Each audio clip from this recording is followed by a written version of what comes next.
Hey everybody, how you doing? A very sad day. This is Tuesday, June 8th, 2021, and the sad news of the day in the NFL world is concerned with the passing of the great coach, Jim Fassel. Jim Fassel, when I think of Jim Fassel, I think of Stanford, stability, and the New York Giants.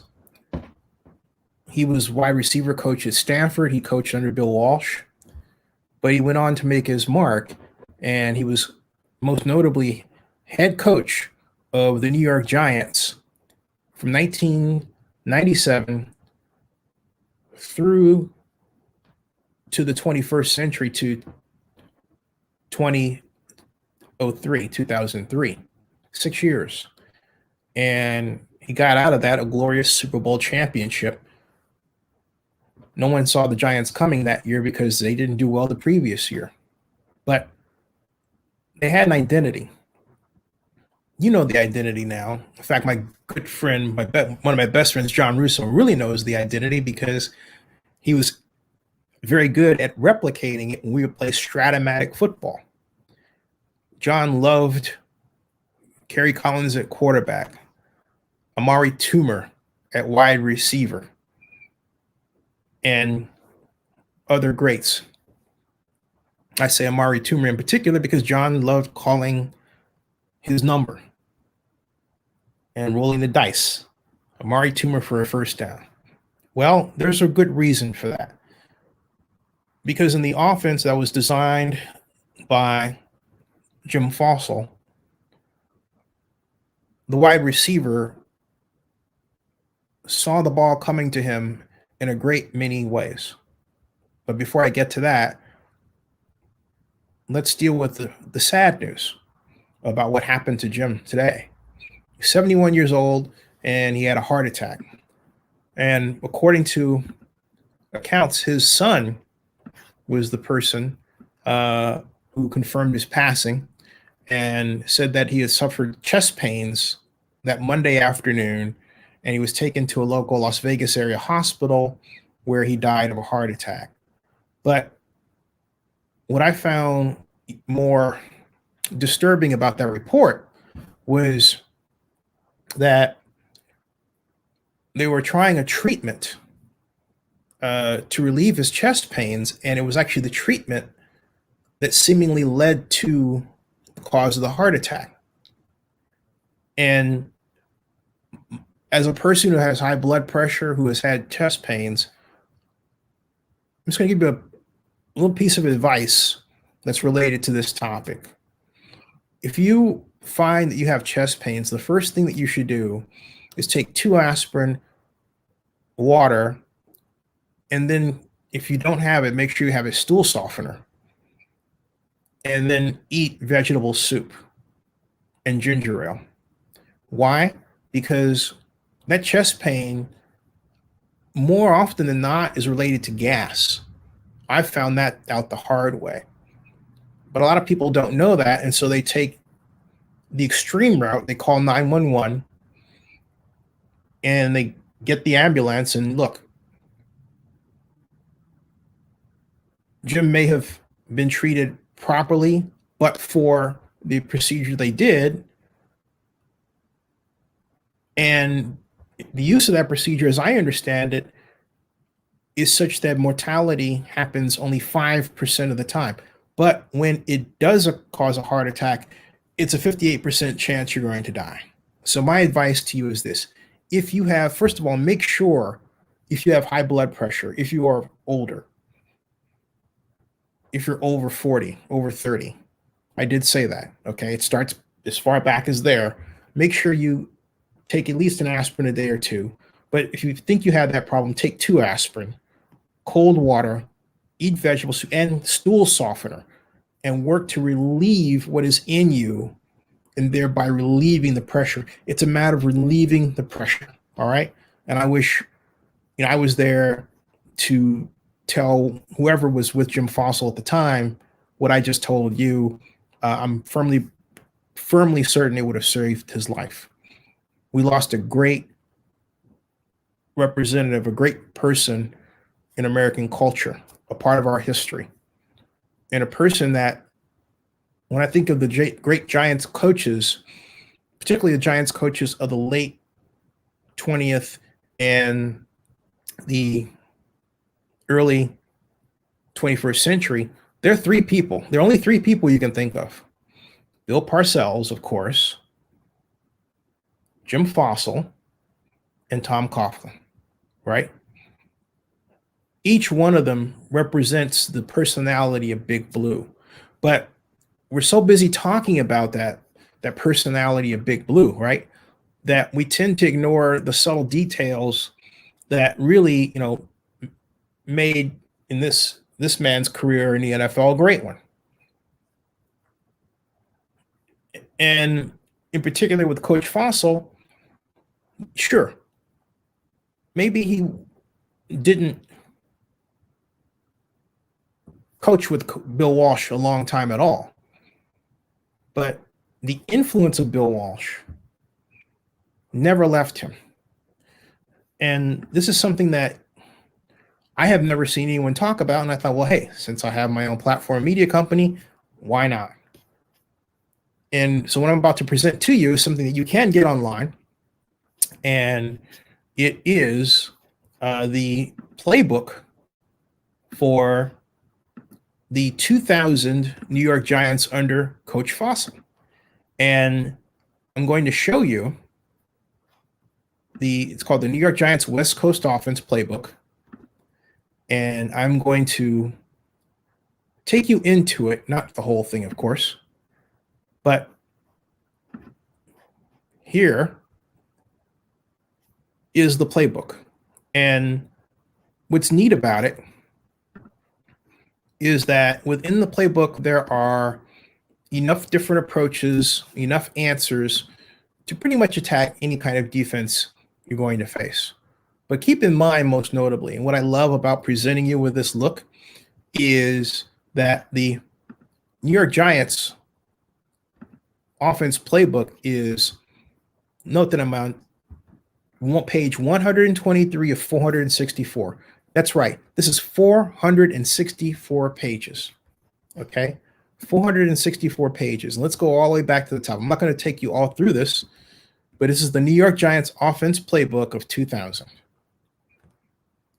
And it starts with the usual, bit of nomenclature. Look at how many plays there are. Y stick pump, Y stick X Oscar smoke. Those are actually in the way they do it, formation combinations as well. I'll show you what I mean. Look at this. Dallas, Houston, Y stick Dallas, egg snack, base passes in the 20s, of which there are, just eyeballing them, approximately 30. You've got more base passes in the 50s and the 70s. So just eyeballing this, you're looking at about 200 base plays. And then there are the play action plays. And these are the words. Then, of course, there are the words used to describe them and what the quarterback says. Check with me, for example. Or the audible, the checkoff system. Very detailed, jump snap counts, in such terms as Omaha. The quarterback may call Omaha as the offensive unit is breaking the huddle. This means the 40-second clock is running down and we must get the ball snapped quickly. All players hustle to the line of scrimmage, right? How many times have you heard Omaha? Now you might have some idea where Omaha came from, right? Let's continue. Let's get to the fun part, the diagrams that you're about to see. They have, of course, their basic backfield sets. They call this red right, where the halfback is behind the tight end, which is Y. The halfback is behind the weak side offensive tackle, and the fullback F is behind the tight end, which is Y, and that's on the left. And then we have change right on the right, which simply means that the fullback and the halfback change positions. So the halfback is behind the strong side offensive tackle, and so on. This play, Brown right, that you see, blue right, they go all the way back to Paul Brown and Tom Landry, the coach of the Cleveland Browns, and then, of course, the coach of the Dallas Cowboys, who borrowed much of Paul Brown's nomenclature and formation designs. That has found its way into Jim Fassel's playbook. We have I right and strong right. And notice strong right is what some people will call a cockeyed eye formation. I right is just an eye. Then we have weak right with a fullback on the other side. Then we have what are called F alignments, different places he places the fullback. This is what really makes the offense interesting. So, those folks on television that would say, oh, this is really a complex offense. And, it's not complex, but, the Giants are, black and blue and they'll hit you and they're simple and physical and all that. Nah, forget all that. They weren't. They were ball control, and ball control has a certain simplistic look, but within that was the complexity that's expressed in this playbook. All right, look at how many positions the fullback was in. Here we've got full right on the left where the fullback is out like the flanker. We've got flex right where the fullback is inside the tight end who's out, and it's kind of like a mini slot formation. We've got flood right, where the fullback is next to the tight end on a wing and the flanker's out. And then we've got fin right. Then we've got flank right, float right, where the fullback is really out like a split end, okay? Falcon right and fox right, all right?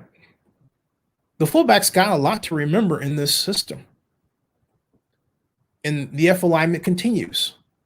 Far right here, as you can see, with the split end out, but the fullback behind him in a wing further out. And then, of course, fix right, where you've got a slot left with the fullback in the left, okay? Then flop right. You got to remember all this. And these got squares for anything else he might come up with. Then we have halfback. You get the idea. It's the same thing. He basically has the same type of assignments, but it's for the halfback, or H, okay? Then, of course, we have the tight end and the different areas that the tight end lined up in. Pay attention to this because this approach has found its way into the modern New Orleans Saints offense that Jameis Winston will run this year. This is not the Buccaneers offense. X alignment.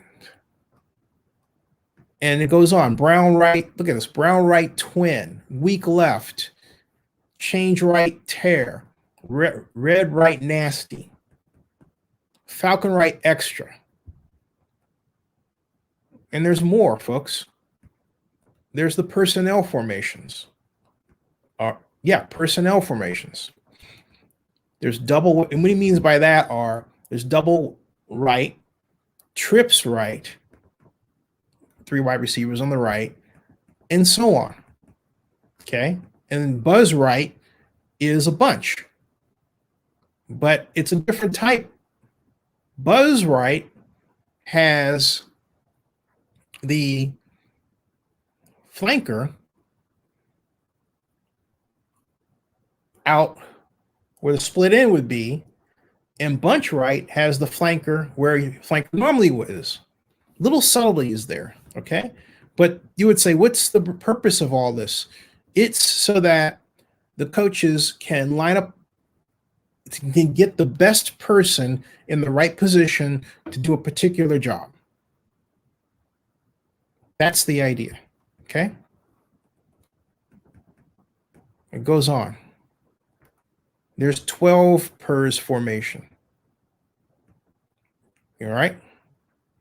Falcon right extra. And fox right. Flex. And he calls them 13 and 13Z formations. This doesn't mean you have 13 people. No. Not at all. It's simply a simple designation of a type of formation grouping. Okay. And so on. What I wanted you to pay attention is here where it says jump, flood, right, Z, fly. You see those arrows? That's because they call for shifts before the snap. Yeah, that's right. Shifting before the snap. There's a lot more. This is only 28, page 29. Look at this. Change right, flankers going across from a slot right to join the split in what's called a change formation. Now, if they wanted to use red, they would flip the fullback and the halfback around, right? You have the I formation. You have all of these variations. The idea basically is to have the right formation tool for their job at the right time. That's the idea. Then, hey, but you would say, wait a minute, the New York Giants motion package? What is this? Motion package? Yeah, motion package. Motion. It has the terms. But then we have tight end motion across from red right, from I right, from full right. They call it YP, where the tight end goes just to in motion, just past the quarterback, then turns around and comes back. Then you have another where it's flank right, Y divide, where the flank, where the tight end is way out wide in a kind of a bunch, but then comes in motion inside. Okay. Falcon right, flank right, flop right, and so on. Okay. Red right, H motion. And on and on and on and on and on and on. This is the full expression of the Bill Walsh offense, what they call the West Coast offense. But then look at this. We have the New York Giants shift package. And keep in mind, much of this approach is also in the modern Raiders offense installed by John Gruden and ran in Las Vegas. New York Giants shift package. I'm not going to take you through all of this, so bear with me. See, look at this. Leap Brown right. Leap starts with opposite of strength calls and simply leaps him across to called position. Important to direct Z off line of scrimmage. Right. Otherwise, you'll get called for 2 million on the line of scrimmage. And so on. Very detailed. Jog. Okay. Stem. Scatter. And why do they present all of these? Because we go all the way down the other personnel codes. Because when we all go all the way down to actually begin to look at the plays, then we talk about defensive fronts. Why? Now, why would you have defensive fronts here? Because you want to know who you're going to be blocking and what the directives are. So this presents the number. I'm not going to go through that in detail at all. This is the numbering. This is standard for NFL teams. Safety front tags, tackle, middle linebacker, weak linebacker, or some people call them a corner linebacker, the W. SS is the strong safety up, box, and so on. All of these are necessary. Like, for example, you want to know what kind of play you're designing to attack what kind of defense. You can't really know that if you don't draw up the defense, right? So here we are. There are variations. All basic sets. And note against the basic formation. So this is very much bread and butter. This forms what you're going to do in preseason. Your game plans are going to be more detailed to what a team is going to do and how to attack it. You have coverages here. So, well, let's go down to where the rubber really meets the road, and that's in the play designs themselves. In fact, maybe I can go to 128 like that. There we go. You can see those screens, action, play action, okay? Base pass, right?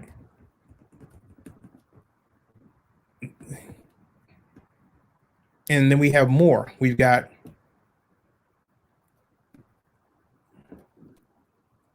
another example where if you take a look at this, you see how the fullback is starting in line of scrimmage and then comes over to block, and then there's a fake. The quarterback goes out, sprints, and when he goes back to pass after play action, he's looking number one to X, and then number two to the flanker, and then you come back number three. Now, critically, I would say good luck with having time. The way this is designed, I think number three should be your number one, and then number two should be your X, and then number three should be your Z. That's me, though. Okay? But you can see the influence of Coach Walsh here. Progressions. 1, 2, and then 3. And you can also see in many of these where there are different formations that lead to to certain types of plays. Okay. There are a lot of plays here, and that's what hallmarks this offense. Base pass looky, and they're not going to ask you to know all of these plays at once, but it's a good idea that you do it, because what they want you to do is they're going to pull these plays out from different game plans and then run you through them. Ideally, once they give you the whole playbook, it's a good idea to memorize it. Toss 38, crack, halfback pass. That's a trick play, folks. Never be let it said that Jim Fassel didn't have trick plays in his playbook. Here's another one, okay? And note the formation, a tight formation. And here we are, toss 38, G, Z, quad smoke. That's a very complicated way of describing a pitch out to the halfback. As the Z, the flanker, goes in motion across to block the strong safety.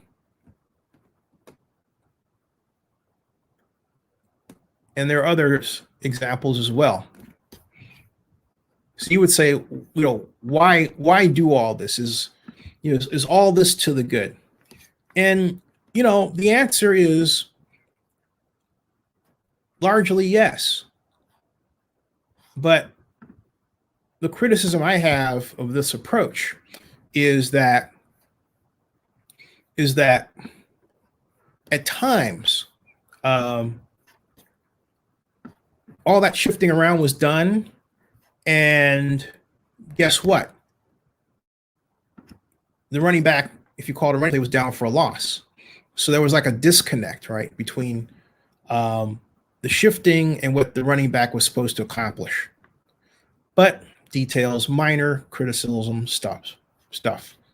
The bottom line is that we didn't get that sort of thing. We were watching the contest. What we got instead was we got people like John Madden telling us, basically about the Giants like this here. A lot of people thought certainly this would be the team with the best record in the NFL.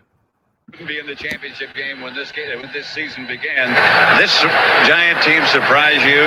Well, yeah. I mean, I think they surprised me. I think they surprised everyone. But the key word is that they've done it as a team. They have a good running game. They have good mixture. They don't make mistakes. They play strong defense. They have good special teams. But I think today they're going to have to do more than that. I think they're going to, as Sean Payton, our offensive coordinator, said, this is going to be Air Force Week. We're going to have to air it out. And I think... And he wasn't kidding when he said that. He wasn't kidding. Because in that game, which I recommend you look at, it's on YouTube, it's 2000 NFC Championship game. That's all you need to know. Were some of the most interesting approaches and uses of formation you'll ever see. And they apply today. Okay, they apply today. All right. And let me show you, like, remember the shifts that I was showing you? I was giving you a taste of the kind of the shifts that they were using and all that, right? In the playbook, okay? Let me show you essentially what the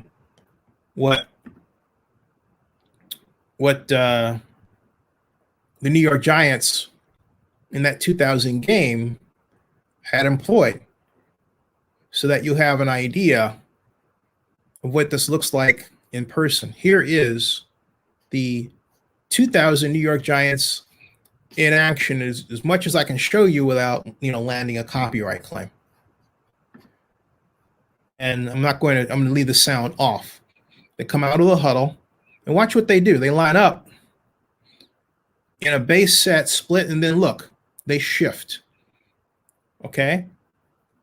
Tight to their full formation, and then the flanker goes in motion. That's Amari Toomer, Dalton Hilliard, excuse me, and they throw a slant. All right. That right there, what you just saw, is the best example of why shifting works so well with respect to the pass. It delays your figuring out where the ball is going to go when you're throwing. It's less successful against the run. Why? Because for all the shifting that is done around, the fact of the matter is you're not shifting your offensive line. Okay. But if there's anything that Jim Fassel should be remembered for, it's for the use of Bill Walsh's complex offense to success. People do not, and not only that, the shifting that he did is far more than anything Bill Walsh ever did with the 49ers or at Stanford. Jim Fassel actually took shifting to a level seen only by the Dallas Cowboys, and I would argue that was more effective than the Cowboy shifting was, because the Cowboys would, they would shift from I formation to brown formation, or from red formation to brown, but that was it. It was really to just disguise the formation, but it wasn't to really outright confuse the defense. The shifts that the Giants employ, as you can see, outright cause a defense to go into dispersal drill. That wasn't common then. It's certainly not common now. That was Jim Fassel. So when you think of Jim Fassel, think about this offense, arguably one of the most complex ever installed for an NFL team. Subscribe to Zenny62 and bookmark oaklandnewsnow.com. And that ends this broadcast.